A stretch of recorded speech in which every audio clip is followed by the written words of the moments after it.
Yes, so thank you for joining us today. We're really lucky we've got Theo here, who's an instrument technician from Mallard Space Science Laboratory. So Theo, do you want to introduce yourself and tell everybody what it is you do day to day? Yeah, sure. I'm a technician at the lab, so I work on various missions, and most of my work is testing, assembling, integrating hardware. So basically testing what's going to go into space or on Mars, making sure it works and it won't break in the middle of space, basically. Yeah, so it means quite a tough job. You must have to pay a lot of attention to detail, and I'm sure it's really expensive if you accidentally break something. Yeah, because once you send something in space, you can't. It's not like a washing machine. You can't just call an engineer and have him come in and repair it. It's in space, and you can't really go there and repair it. So you need to make sure it is fully functional before sending it up there. Yeah, so that's brilliant. So today we're gonna Theo's gonna give us a little tour of space history. So what I'm gonna do is just share the screen, and then if you just let me know if you can see the slides at the other end. Okay. Yeah, we can see the slides. All right, let's go to the beginning and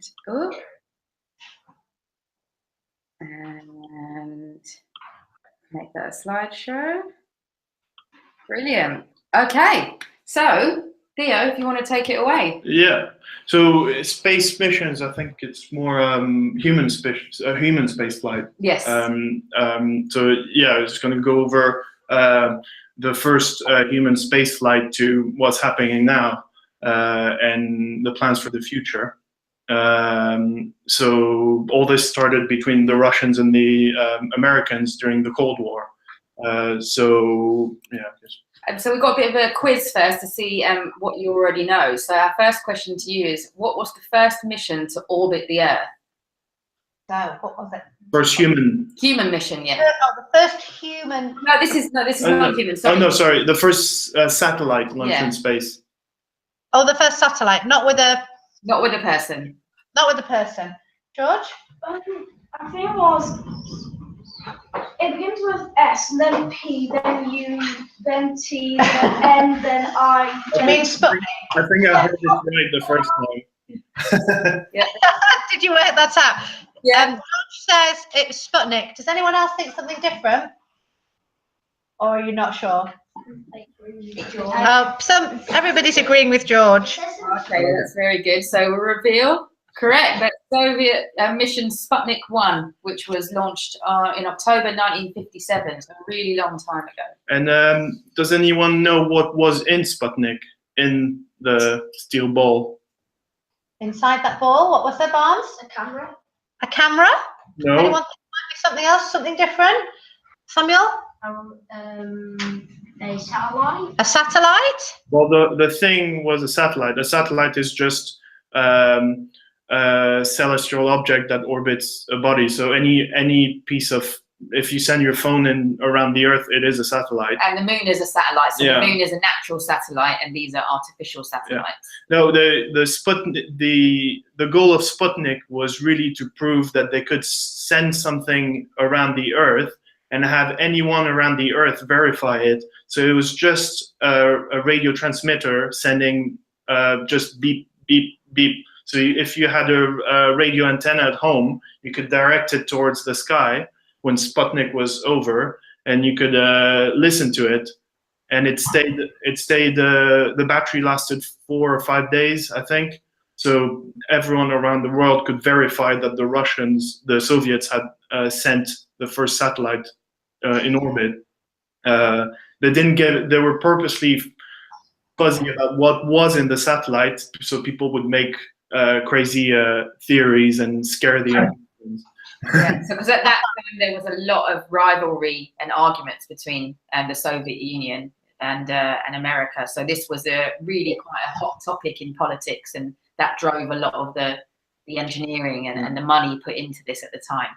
So they call it the space race, because it was a big competition to see who could get to space first. And the Soviets won the first hurdle of getting a satellite into space, which was Sputnik 1. So our next question to you is, who was the first human in space? Oh, lots of people want to talk about this. Noah? Noah says Neil Armstrong. Dylan, what do you think? Was it Okay, I'll come back to you. Frankie? Yuri Gagarin. Anybody think anybody different, Barnes? Was it a German? Well, You think it's an American, do you, Jacob? Anyway, well, let's see what we can find out. I think it was Frankie. Well done, Frankie. Yeah, Yuri Gagarin. That's the right answer. The German, saying it's a German wasn't such a bad idea, because in the end, at the end of the Second World War, the Americans used a lot of. It started working on the German V2s, German rockets, and that's how they sent the first American in space, Alan Shepard. The first stage of the rocket was actually a modified German rocket. So it wasn't such a bad guess. Yeah, and it's interesting actually, you might have heard before that the Soviet Union and Russians, they call their, instead of astronauts, they use the term cosmonaut. Yeah. Yeah, which comes from cosmos. So different names for the same job, really. Yeah. So Yuri Gagarin was the first person in space in April 1961. So our next question is, by the way, this is what Yuri Gagarin went in. This is his ship, the Vostok 1, and he would have been inside that bubble at the end. It's quite small, really. Yeah, you. I don't think you could see outside. I think it was really. But Yuri Gagarin did. He did orbit around the Earth, so he did turn around the Earth. It wasn't just going up in space and then going down. But yeah, it was a small metal sphere. And you mentioned Alan Shepard there, who was the first American to go into space, but he didn't get to orbit. He just went. It was what's called a suborbital flight. So it went up and then it went down. It didn't actually go fast enough to go around the Earth. The first American to orbit the Earth was John Glenn a bit later. Okay, so our next question. Oh, and yeah. I think someone replied to this one early on. Who's the first person to walk on the moon? Noah? No, Neil Armstrong. Yeah. Very good. So there's Neil Armstrong. So that was in July 1969. But can anybody give me the names of his crew? He had 2 other crew members with him. Does anyone know their names? Okay, William? Was Aldrin and. Oh, don't forget, I always think we've got to remember the other one. Lucy. Michael Collins. Excellent job. Excellent job. So Neil Armstrong and Buzz Aldrin walked on the moon because the Apollo missions consisted of so the commander and the what was it? And the lunar module pilot would land on the moon, and the command module pilot Michael Collins would stay in orbit because it was 2 ships. Because it was proven more efficient to actually have one ship dedicated for just landing on the moon. And do you know how many people walked on the moon overall? Does anyone know? How many people have ever walked on the moon? Barnes? 12. Barnes thinks 12. Any other? Good answer. Oh, well done, Barnes. Yeah. It was so 7 missions went on the moon. Apollo 11, 12, 13, 14, 16, 17. Apollo 13 had a bit of a hiccup, so they couldn't land. So 6 landed, so 6 times 2, 12. And overall, 24 astronauts either walked or were in orbit around the moon, if you count all the ones that stayed in orbit and the earlier missions where they didn't land. Fantastic. It's really good knowledge from the class, as always. The school is always excellent with their general knowledge. And what's this, Theo? So that's, well, can anyone tell me? Yeah. Does anyone know what this is? Jacob? It's a rocket. It's a rocket. Any more advance on rocket? Yeah. About to be launched. Tia?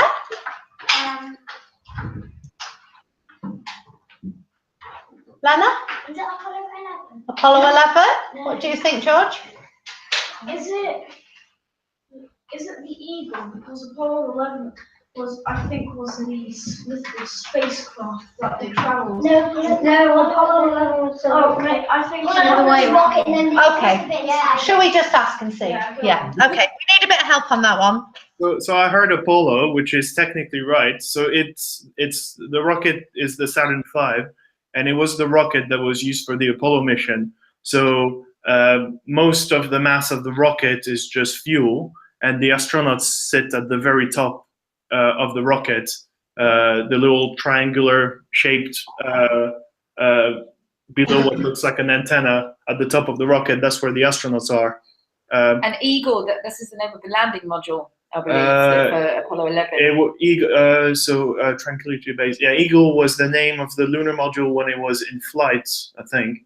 And Tranquility Base was when it had landed. That's why Neil Armstrong said, Tranquility Base here, the Eagle has landed. Aha, fantastic. So that's really interesting. So yeah, do you want to tell us a little bit more about the space race and what it meant? So at the end of the Second World War, a bit later, so the Americans knew how to build a nuclear weapon, and the Russians a bit later also had the nuclear bomb, and there was a race to prove to each other, to the whole world, that they would be able to send this bomb anywhere around the world. So that's why they're trying to build the best rockets. And if you can send a man on the moon, you definitely can send a nuclear weapon anywhere in the world. So it was all motivated by a war, and throughout until the fall of the wall, until 91.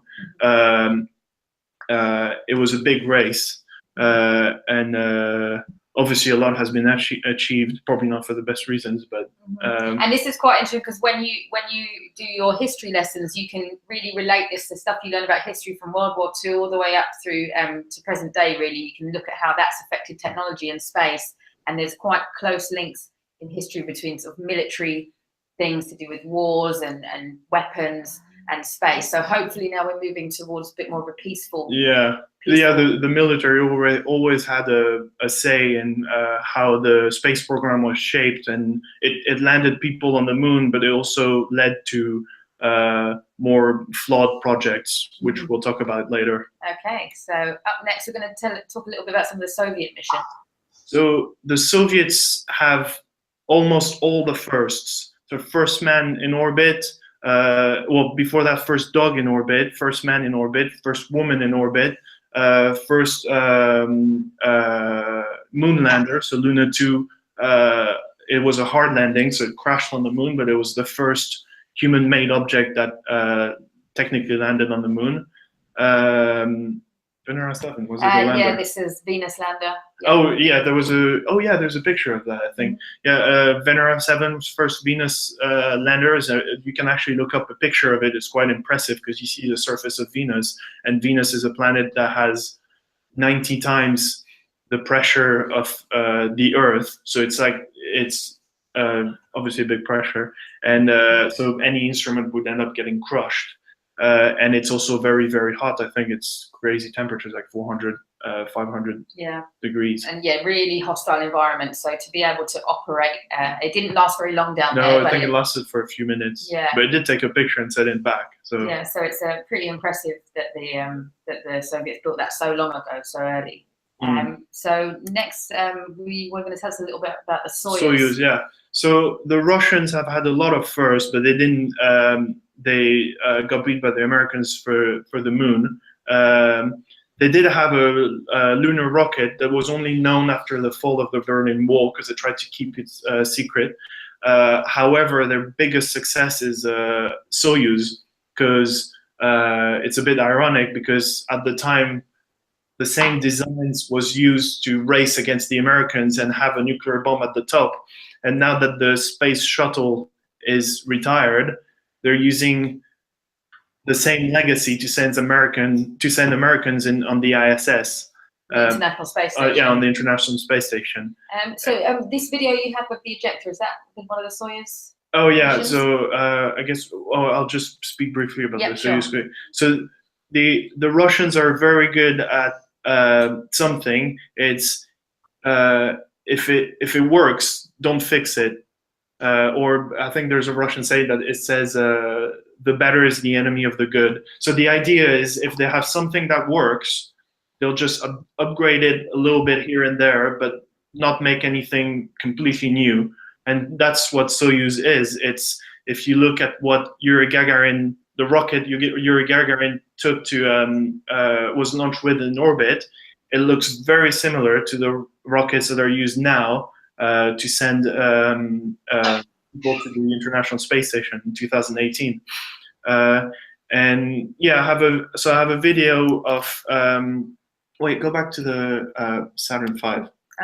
The picture. Yeah, this one. This one. So. I don't know how much you know about rockets. Does anyone know what the antenna at the top of the rocket? Do you know what it's for? Do you know right at the top of the rocket? What's it for? Anybody think what it might be? It's not an antenna. Oh, sorry, I thought you... No. I called it an antenna, but it looks like an antenna, but it's not actually an antenna. Okay, what do it be used for? Yeah. Is it to direct the rocket, like point where it's supposed to go, like direct it? No. So what it does is it has it has thrusters at the top. And if the rocket was to blow up, or if there was a problem, it would actually pull the astronauts, pull the command module, the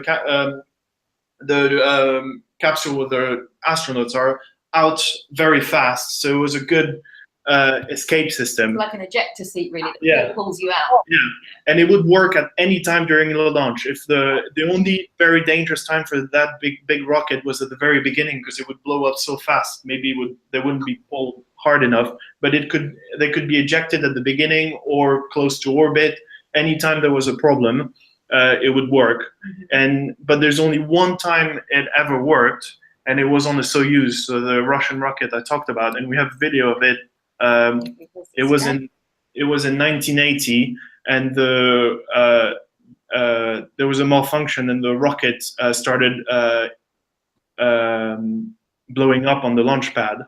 Okay, so here we go. And so you'll see there's a lot of fire, and you see the antenna thing, and then boom, it just ejected the astronauts. You see. And there's a couple of Soviet generals watching. Yeah, we'll rewind that again so you can see. So you can see there's obviously a big fire going on, and then all of a sudden they go. And so they safe, those Yeah, the Soyuz program only had one casualty, I think, and it was at the very beginning. It was a test flight, I think. Oh, that's pretty impressive. Yeah. Okay, so where were we up to? So we're still talking about the Soyuz missions. Do you want to say any more about the Soyuz, or move on to the USA? What can I say? There's a lot to say about the Soyuz. It's a really good rocket. It's still it's still launched from where Yuri Gagarin was launched. It's still launched from Baikonur in Kazakhstan. It hasn't changed. So a lot of things are very similar. If Yuri Gagarin would come back, he probably would be pretty familiar with the environment. Okay, so let's move on to some NASA. Oh, sorry, one last thing. The all-American missions, they would when they came back to Earth, they would land in water, and the Russian missions would end in I think it was in Siberia, and every Soyuz craft had a gun on board in case they kind of missed the landing spot and they had to fight off bears. Oh wow! Did you hear that? They had to fight off bears. Wow. So here we've just got a few examples from the NASA mission. So it wasn't just the Soviets that used animals in space. This is a picture on the left of Ham, the chimpanzee, who was trained and operated controls and came back and lived another 17 years in a zoo. This isn't something that really happens anymore. We don't use animals to go into space like this anymore. I think there was another monkey, a lemur monkey, that was sent with another monkey. He ended up being I think it was same with one of the Mercury rockets, and he ended up being the oldest lemur monkey ever. Yeah. He died in the 80s. Yes. Also, there's some studies of that with some of the extreme like tardigrades and little water bears. They live longer if they've been in space. So I don't know if there's The microscopic. yeah, the little microscopic ones. So yeah, they were launched. I think they were launched on a Soyuz actually. They were launched on the outside, so they were subject to the vacuum of space. They're microscopic organisms. We don't. I but mean, these very days, resilient. people don't. We're not doing experiments with sort of chimpanzees and stuff anymore. But obviously, this was back in the 60s. In the middle there, you've got one of the Mariner vehicles. So the Mariner program was a NASA program that was really successful and did Mercury, Venus, and Mars flybys. And there were 10 different missions for that. So that was really good. And then John Glenn, as Theo mentioned earlier, was the first American to orbit the Earth in 1962. So again, beaten by the Soviets. But yeah, John Glenn's a very famous astronaut as well. So do you want to tell us a little bit about more about the Apollo program? Yeah. So as was it George that said 12 men on the moon? Barnes. It was Barnes. Okay. Yeah. So here you have all the Saturn V's that were launched. So from Apollo 11 to Apollo 17, it was the ones that went that were planned to land on the moon, but there were actually quite a few earlier missions that were testing the whole concept and getting closer and closer to the moon. So Apollo 8 sent 3 astronauts on an orbit around the moon, but it didn't have a lunar module, so it didn't actually land on the moon. Apollo 9 was the first test of the lunar module, so what would land on the moon, but it didn't actually go to the moon. It was a test in Earth orbit. And then Apollo 10 was a rehearsal of what Neil Armstrong would do later. It was other astronauts. It was always usually different astronauts. Apollo 10 went to the moon. The lunar modules got close to the lunar surface and then went back up. Because those guys were so reckless, they made sure the lunar module did not have enough fuel to land, because they knew there would be a risk that they would actually try to land the lunar module, even though it wasn't planned. Because they wanted to just be the first or something. Yeah, just try, but it didn't happen because there were quite a few guidance problem with the lunar module. So it's interesting, actually. A lot of these people you're talking about. So a lot of these people would have been military pilots or former military pilots. Yeah, in the Apollo missions. I think Neil Armstrong was the first civilian, but he did have a history. He was a test pilot. But yeah, a lot of those astronauts were test pilots in the army or fighter pilots. So you notice that a lot of these people we're talking about have been men, but as time went on and you got less people with a military background especially and more people from diverse backgrounds, we've had a lot more women astronauts in space since the 1980s really. And scientists as well, because the Apollo missions were not supposed, originally there were Apollo 18, 19 and 20 I think, and they were planning on sending more scientists, but funding was cut at Apollo 17, and they used one remaining, I thought it was 2, but one remaining Saturn V to send a space station, so Skylab. So it's a pity. Only one scientist, one geologist. Harrison Schmitt. He was the only scientist to ever go to the moon. So these days it's different. Well, I think when we send people either back to the moon or to Mars, there'll be a lot more scientists on board and people with more different skills and not just military people as times have changed. Did you have a couple of videos you wanted to show us of the Saturn V? Oh yeah, I think we had a launch. Yeah, let's have a look. No, not that one. There we go.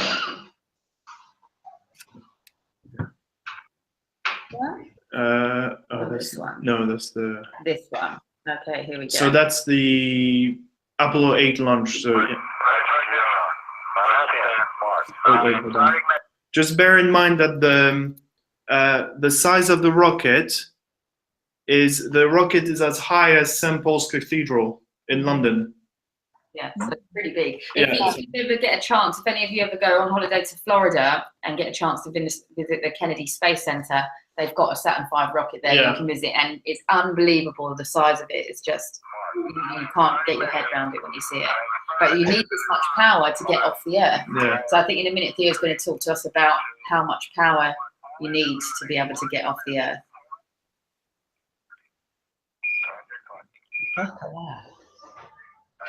Huge amount of fuel, the amount of fuel burning through this, and a lot of this smoke you see, apparently it's not just smoke from the fuel, it's also a steam from water. Yeah, first stage is kerosene though. Right.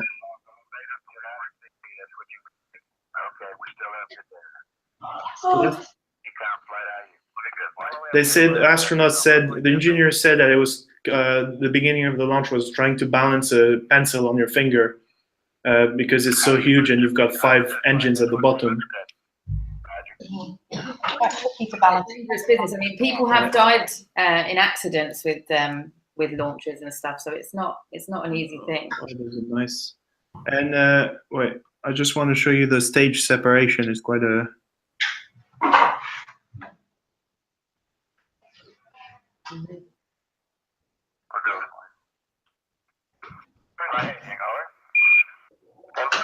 Copy on board out, about on time. Patch. Looking good. That work you Oh, never mind. Oh yeah, there it is. 2 minutes, right? That's when the first stage Oh, separates. there we go. Yeah, so you can see it sort of coming apart. And then 5 new engines fire. All engines good.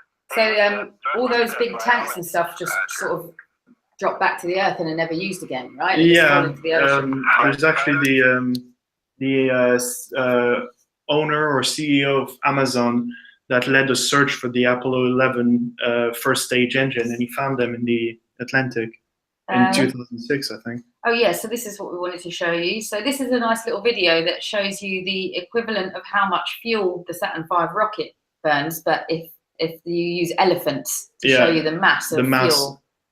So you can see each little elephant dropping out the bottom. So that's how heavy the fuel, the ejected fuel was. Poor elephants. I think it's 4. That's what. Oh, sorry. There you go. Yeah, so you imagine the amount of fuel you need. And this is why it would be quite nice if we could build a base on the moon. Does anybody know how much less gravity there is on the moon than there is on Earth? Anybody know how much less? Do you know, Tia? If you're taking a guess, that's okay. 1,600. Okay, what do you think, George?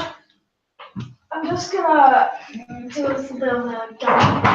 Go on, quick sticks. Guess. I'm gonna guess 500 less because if it was like what Tia said, we'll be able to read it just floating straight off the moon. All right, then we'll have one more. Go on then. I'll go for about 550, 600 maybe. Wow. So those are quite big guesses. Actually, it's not that. It's about 5 times less. 6 So, times. it's 5 or 6 times less. So that's why, you know, when you see pictures of people walking on the moon, they're sort of bouncing around. Everything's a lot lighter there. Even though they have very heavy suits. Yes. So if you could launch rockets from the moon, that's why they don't. When they left Earth, they were on a great big rocket, but when they left the moon, they just need their little lander with little small thrusters to get them back up again. Yeah, once you're in Earth orbit, the only thing left of the rocket is. Can you see the cursor here? Yes. Yeah. The only thing left is the 3rd stage with the command module, so it's this. Mm-hmm. That's tiny. The 2 other stages have been discarded once it's in Earth orbit, and this is used to go to the moon. Mm-hmm. And then it's just the very top with the lunar module inside the fairing here. Yeah. Fast. Oh, so Space Shuttle program. Do you want to tell us a little bit about the Space Shuttle program? Well, once the Americans had landed on the moon, public interest wasn't there anymore. People were actually bored of seeing people walk on the moon on their TVs. don't think I'll ever get bored of that, but and they'd done it. So now the idea was to control low Earth orbit. So they needed a cheap, reliable, and way to access low Earth orbit, and something that can be reusable. So and they wanted to send it very often, and something reusable, so you could actually send it up there, maintain satellites, make changes, or even capture Soviet satellites. So they tried to accomplish that and made the space shuttle, and miserably failed. Because the space shuttle was just again, it was very influenced by the military. Like the military had lots of requirements, so it made it really big and oversized, and used solid rocket boosters. So the two big white rockets on the side, they work a bit like fireworks. It's not liquid fuel; it's solid fuel. So you just ignite it, and then it runs until it's empty. It doesn't stop. So if there's a problem, you can't stop it. You can't do anything about it. But it's still very space shuttle launchers are still very impressive. And then they land on the runway like planes. So they launch like a rocket vertically, and then they glide down back to where do they land? I'm not sure where they're. I don't think it's the Kennedy Space Center. I think they land back on the Kennedy Space Center on a runway, a very long one. Plane, A very long one, because they're gliding, so they need to go very fast. But yeah, so it was a different approach. The idea was, we won't go to the moon for now, but we'll control what's going on around the Earth. And it was again motivated by the Cold War. And does anyone know what was the name of this first space shuttle that was launched? Anybody know? First space shuttle? You know that? Anybody other than George? Helping? Millie? Samuel, I will take a few answers. Samuel? Spacecraft. It had a name. It had a bit of it was ill-fated. It had an incident in 2003. I don't know if you've ever heard of it. Was it Voyager 1? Sorry? Voyager 1. That's see where you're going with that, because that's the name of another NASA. But yeah, go ahead, Theo. No, it was just Columbia. So Columbia, yeah. So the Columbia, tragically, the Columbia shuttle disintegrated when it came back to Earth in 2003, and its crew died.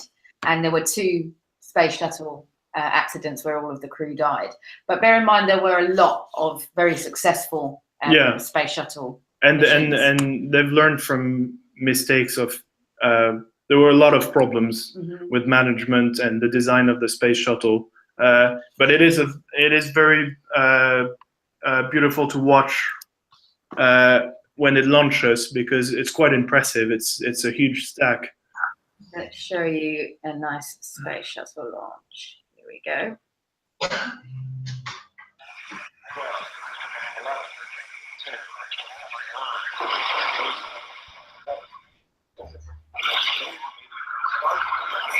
Start. 2, 1. Boost ignition and liftoff of the Space Center Discovery, returning to the space station maiden flight.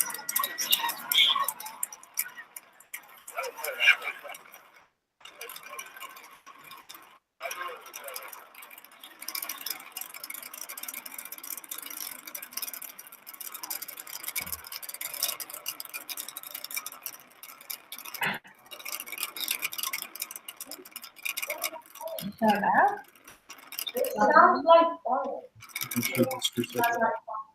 And then a bit later, the big white rockets are ejected. So.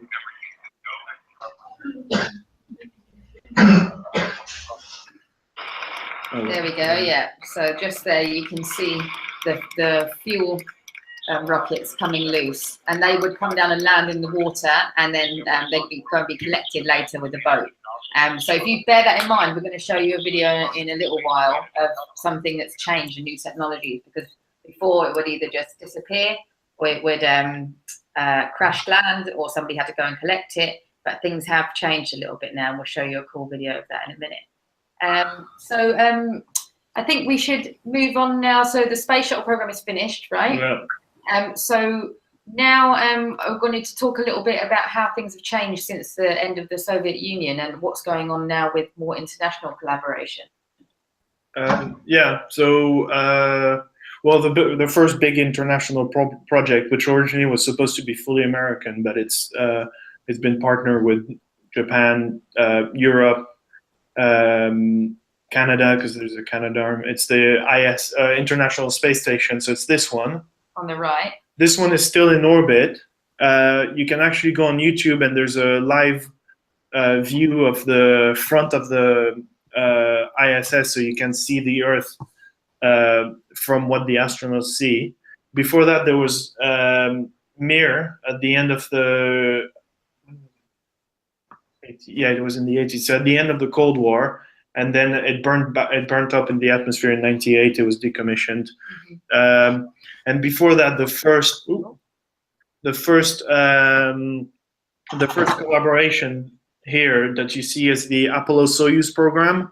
So the idea was that the Russians, during a time where tensions weren't so high between America and Russia, the Russians and the Americans docked their spacecraft together, and it's what's called the Apollo Soyuz program. So as I understand it, the European astronauts, you still have to learn Russian. Yeah. As part of your training. I think well, now every astronaut, because they use Soyuz. But yeah, it's ideal to speak English and Russian. Because every command and everything in the Soyuz spacecraft is in Russian. Mm-hmm. So there's a really good TV series that was on BBC called "Do You Have What It Takes to Be an Astronaut?" and that goes through that and shows how they had to learn Russian. And you're seeing a lot more now from some other different space agencies: the Indian Space Agency, Chinese, Japanese, Italian. All across Europe, you have European Space Agency that has a big collaborations between people, as well as in South America, Canadian. But so you're seeing a lot. Yeah, even early on, we've talked a lot about the Americans and the Russians, but Great Britain had the Black Arrow project. France had Ariane. There were a bunch of other countries, obviously, that had their own space program, and now it's becoming bigger and bigger. And we're seeing a much more peaceful kind of use, or using it for Earth observation to monitor climate change and agriculture. So not so military focused anymore with the space stuff, although there are still very strong links between the military defense budgets and the space. But hopefully we're hoping it's moving towards something more peaceful. So now we thought we'd talk a little bit more about what's been happening recently in space exploration. Can anybody tell me who this is? Well, whose car it is. Whose car it is? Whose car's that then? Yeah. Is it Tesla's? Yeah. Yep, very good. It's the Tesla's CEO and owner, Elon Musk. Well, Tesla CEO Elon Musk. It's his first Tesla Roadster. He just sent it to space. And they call this guy the Starman, and they played the David Bowie music when he came out. So right now there's a car floating around in space, heading out towards Mars. Yeah, it's heading in more or less towards Mars, and it's going to orbit. It's going to be sent on a sun orbit. Yeah. That's just kind of shows. So we wrote a new space age, or a new space race, because now it's private companies that are racing to the moon or Mars, and obviously Elon Musk with SpaceX proven that a private company can do a lot. And in terms of reusability, they're doing very well, because they've has anyone seen the Falcon Heavy launch recently? Anyone seen that? No. Okay, we'll show you. It's quite impressive, because they try to reuse every part of the rocket, so they come back after being used. Okay. So this is the launch, and we'll show you all the way to the boosters coming back. You'll see.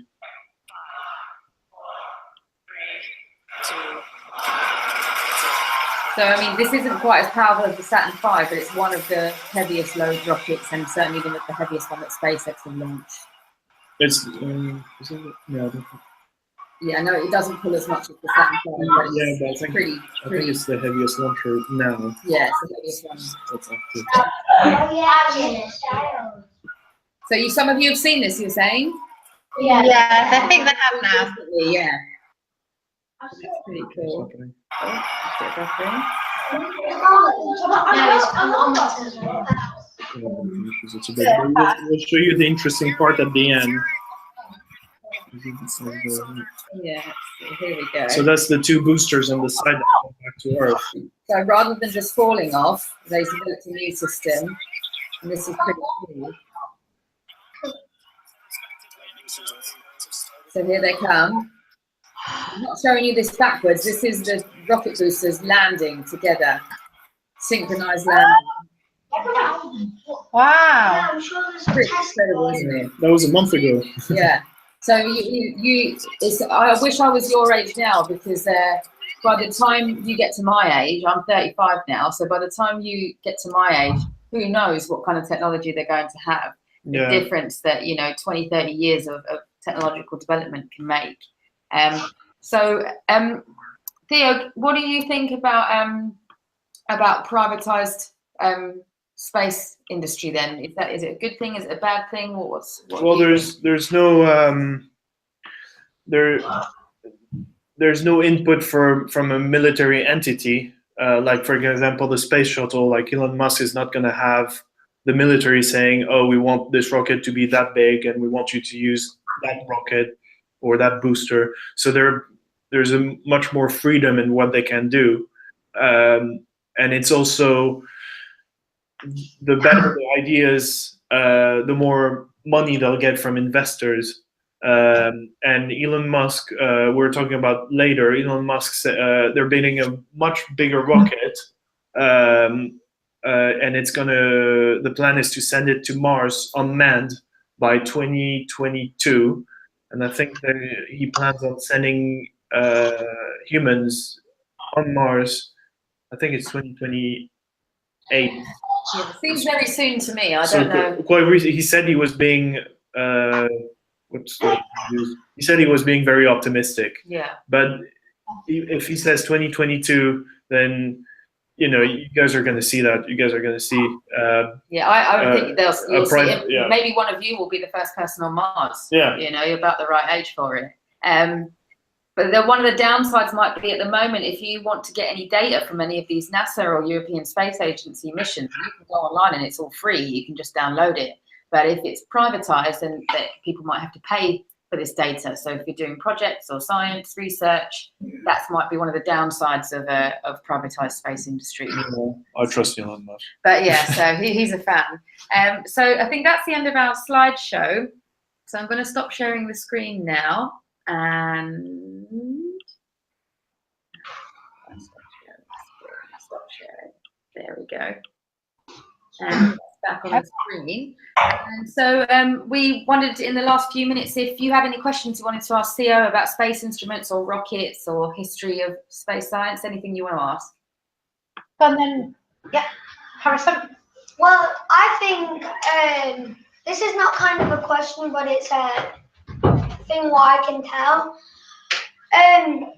Tesla, the creator of Tesla, is making rockets what can land on like a planet and then land back on our planet, like that was showed there. That's what we've just been talking about, haven't we? And so you're interested in that, are you? Okay. It's SpaceX. It's the same. It's the same guy that. Sorry, we've got a focus blurry, yeah. It's SpaceX, the name of the company, but obviously it's the same founder. It's Elon Musk. Yeah, so I mean, some of his missions might be one way initially that we haven't got people on, but certainly for bringing people back, we want to be able to. Yeah, sorry, we've gone all blurry. Yeah, any questions? Anything else you want to ask? Okay, James, if you've got a question about space travel. I was going to ask, what's his favourite planet? Oh, you want to know what their favourite planet is? Oh, James would just like to know what your favourite planet is. If you could go in a rocket, which one would you go to? Probably.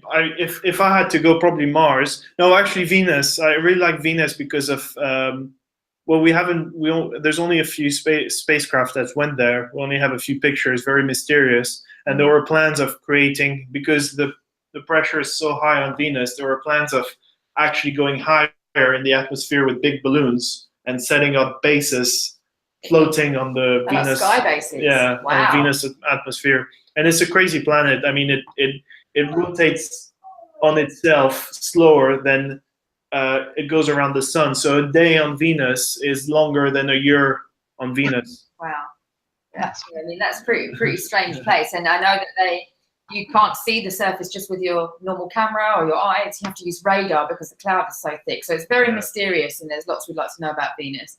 Me, I'd like to go to Mars. All my research is about Mars, and also I think it's probably one of the safer options. I think Venus is I mean, all space travel is dangerous, but Venus looks pretty dangerous. I'm happy with one word. Yeah. Anybody else got any questions they'd like to ask? Hey, have you got a question? I know that Columbia got foam on it when it went up, and then when it came down, the foam exploded. But how did it actually disintegrate? So, how Columbia disintegrated?